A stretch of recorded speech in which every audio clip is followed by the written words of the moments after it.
encore figé dans une version focardienne de ces relations avec l'Afrique. Avec la France, par exemple, j'ignore pas que nous, notre mouvement politique, quand je dis la France, je parle de ceux qui gouvernent aujourd'hui la France. Je parle du président Macron et de son régime. Nous ne parlons pas du peuple français avec lequel nous n'avons aucun problème et avec lequel nous sommes liés par une longue et riche histoire.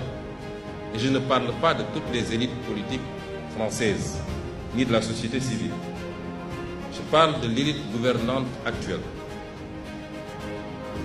Cette France, je n'ignore pas que pour elle, nous avons été, et peut-être nous le sommes encore, malgré notre élection démocratique par le peuple sénégalais, dépeints sous les traits d'un mouvement et d'un leader terroriste, islamiste, violent, populiste, anti-occidental, pro-russe. Je ne parle pas de vous. Vous partagez ce soir avec nous.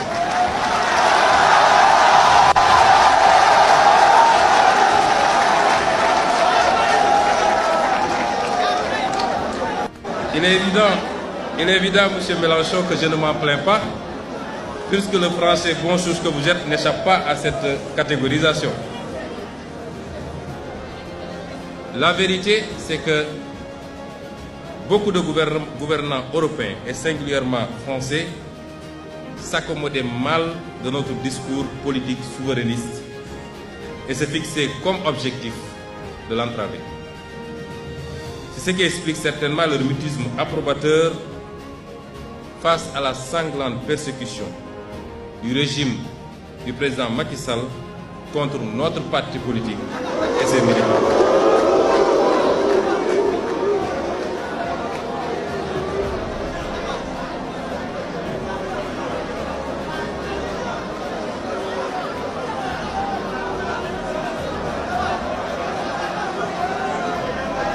Monsieur le Président Macron,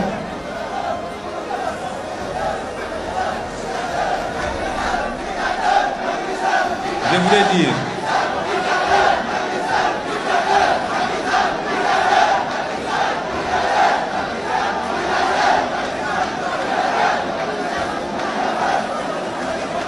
cher Jean-Luc,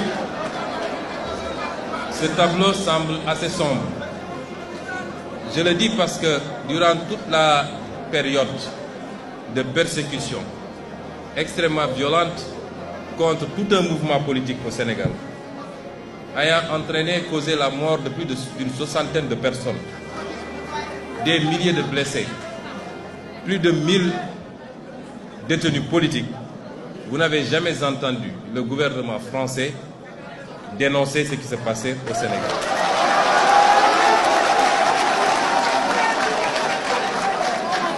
Vous n'avez jamais entendu l'Union européenne dénoncer ce qui se passe au Sénégal.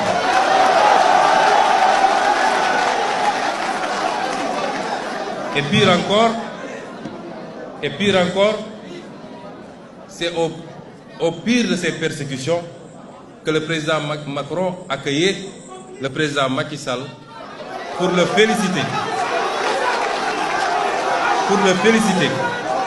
d'avoir fait ce qu'il fallait pour sauver son pays. C'est une incitation à la répression, une incitation à la persécution et l'exécution de Sénégalais qui n'avaient de crime que d'avoir un projet politique